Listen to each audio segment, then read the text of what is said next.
ಎಲ್ಲರಿಗೂ ನವರಾತ್ರಿಯ ಮೊದಲನೇ ದಿನದ ಶುಭಾಶಯಗಳು. ಈ ದಿನ ದೇವಿಯು ಶೈಲಪುತ್ರಿಯ ಅವತಾರದಲ್ಲಿ ಇರ್ತಾಳೆ.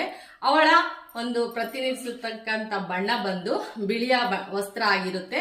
ಅವಳ ವಾಹನ ಬಂದು ಗೂಳಿ ಅಥವಾ ವೃಷಭ ಅಂತನೂ ಕೂಡ ಹೇಳ್ಬೋದು. ಶೈಲಪುತ್ರಿಯು ಪರ್ವತನ ರಾಜನ ಮಗಳಾಗಿರ್ತಾಳೆ ಹಾಗೂ ಪಾರ್ವತಿಯ ರೂಪವನ್ನು ಅವಳು ಹೊತ್ತಿರ್ತಾಳೆ. ಸತೀದೇವಿ ಅಂತನೂ ಕೂಡ ಆಕೆನ ಕರಿಬಹುದು. ಆಕೆಯನ್ನೆಲ್ಲ ಬಿಳಿ ಹೂಗಳಿಂದ ನಾವು ಪೂಜೆಯನ್ನ ಮಾಡಬಹುದು. ಮತ್ತು ಆಕೆಗೆ ಇಷ್ಟವಾದಂತಹ ಆಹಾರ ಅಂದ್ರೆ ನೈವೇದ್ಯ ಅಂತ ಹೇಳಿದ್ರೆ ಹಾಲಿನಿಂದ ಮಾಡಿದ ಪಾಯಸ, ಸಕ್ಕರೆಯಿಂದ ಮಾಡಿದಂತಹ ಬಿಳಿ ಪದಾರ್ಥದ ಸಿಹಿ ತಿನಿಸುಗಳು ಆಕೆಗೆ ತುಂಬಾ ಪ್ರಿಯವಾದ ನೈವೇದ್ಯ ಅಂತಾನೂ ಕೂಡ ಹೇಳ್ಬೋದು. ಆಕೆಯ ಆಯುಧವು ಬಂದು ಒಂದು ಕೈಯಲ್ಲಿ ಕಮಲವನ್ನು, ಇನ್ನೊಂದು ಕೈಯಲ್ಲಿ ತ್ರಿಶೂಲವನ್ನು ಧರಿಸಿರ್ತಾಳೆ. ಈ ಶೈಲಪುತ್ರಿಯನ್ನು ಆರಾಧಿಸುವುದರಿಂದ ಶಕ್ತಿ, ಧೈರ್ಯ, ಸ್ಥಿರತೆ ಎಲ್ಲನೂ ಕೂಡ ನಮ್ಗೆ ಸಿಗುತ್ತಾ ಅಂತ ಹೇಳ್ಬಿಟ್ಟು ನಾವು ಶೈಲಪುತ್ರಿಯನ್ನ ಆರಾಧನೆಯನ್ನ ಮಾಡ್ತೀವಿ. ಧನ್ಯವಾದಗಳು.